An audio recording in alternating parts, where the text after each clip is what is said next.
మీటింగ్కి స్థలం ఇవ్వనీయకుండా నానా ఇబ్బందులు పెట్టారు. ఆ రోజు కూడా ఎక్కడికక్కడ ప్రజలైతే పెద్ద ఎత్తున వాహనాలు వేసుకుని సొంత వాహనాలతో ట్రాక్టర్లతో 2 రోజులకు 3 రోజులకు మునిపే ఆ వెన్యూకి చేరారు. ఈరోజు ఇక్కడ మీటింగ్ పెట్టాం. కేంద్రం ట్రైన్స్ కావాలంటే ఇచ్చారు, రాష్ట్రం మాత్రం ఆర్టీసీ బస్సు ఒకటి ఇవ్వాల. ఏం తమ్ముళ్ళు, 5 కోట్ల ప్రజలు ఆలోచించుకోవాలి. నీ మీటింగ్ పెడితే ప్రైవేట్ బస్సులు ఆర్టీసీ బస్సులు ఇష్టానుసారంగా వాడతారు. అదే ప్రతిపక్షం మీటింగ్ పెడితే మేము డబ్బులు కడతామంటే బస్సులు ఇవ్వనీయకుండా చేశారంటే ఇది ప్రజాస్వామ్యమని మిమ్మల్ని అడుగుతున్నా.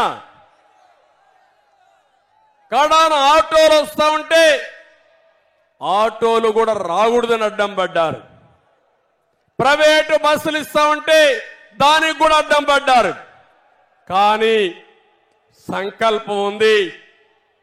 మీరు ఎన్ని ఇబ్బందులు పెట్టినా తప్పించుకొని ఈ మీటింగ్కి వచ్చి బ్రహ్మాండంగా జయప్రదం చేశారంటే మిమ్మల్ని అందరినీ మనస్ఫూర్తిగా అభినందిస్తున్నాను. ఇంకో పక్క భవిష్యత్ గ్యారంటీ మీద ఇప్పటికే కార్యక్రమం మనం స్టార్ట్ చేశాం. ఈ భవిష్యత్ గ్యారంటీ ఒక పక్క తీసుకుపోతూనే ఉమ్మడి ఎలక్షన్ మేనిఫెస్టో కూడా తొందరలోనే తయారు చేసి ఇంకొక 1-2 మీటింగులు పెట్టాలనుకుంటున్నాం.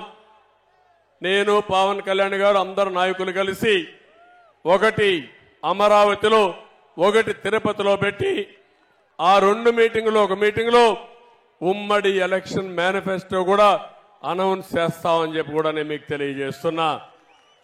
ఇప్పటికే మహాశక్తి కార్యక్రమానికి శ్రీకారం చుట్టాం. ప్రతి ఒక్క ఆడబిడ్డకి 1,500 రూపాయలు నెలకు ఇవ్వడానికి 18 సంవత్సరాల వయసు వచ్చిన వాళ్ళందరికీ ఇస్తున్నాం. ఇంకో పక్క చదువుకునే పిల్లలందరికీ తల్లికి వందనం కింద 15,000 రూపాయలు ఇస్తాం. ఒకప్పుడు దీపం పెట్టాం, మళ్ళీ 3 సిలిండర్లు ఇవ్వాలని చెప్పి నిర్ణయించాం. ఉచితంగా 3 సిలిండర్లు ఇస్తాం. ఆర్టీసీ బస్సుల్లో ఆడబిడ్డలకు ఉచిత ప్రయాణ సౌకర్యం కల్పించడానికి ఇప్పటికే నిర్ణయం చేశాం. ఇది కాకుండా ఇంకో పక్కన మీరు చూస్తే ఏదైతే యువగళం ఒక చరిత్ర 20 లక్షల మందికి ఉద్యోగాలు ఇప్పించే బాధ్యత 5 సంవత్సరాల్లో ఈ అలయన్స్ పార్టీలు తీసుకుంటాం. ఇది కాకుండా నెలకు 3,000 రూపాయలు నిరుద్యోగులకి నిరుద్యోగ భృతి ఇచ్చి మిమ్మల్ని ఆదుకుంటాం. బాగా చదివించే బాధ్యత నాలెడ్జ్ ఎకానమీలో ప్రపంచ పట్టణంలో తెలుగు జాతిని తెలుగు యువతను పెట్టే బాధ్యత తీసుకుంటాం. వ్యవసాయం నేను ఎక్కువ మాట్లాడడం లేదు, ఇంత మునిపే మన వాళ్ళందరూ చెప్పారు. వ్యవసాయం సర్వనాశనమైంది. రైతాంగం చితికిపోయారు. ఆత్మహత్యల్లో నెంబర్ 1 ఉన్నాం, అప్పుల్లో నెంబర్ 1 ఉన్నాం. మళ్ళీ రైతు రాజ్యం వస్తుంది. రైతును ఆదుకునే బాధ్యత తెలుగుదేశం పార్టీ తీసుకుంటాం.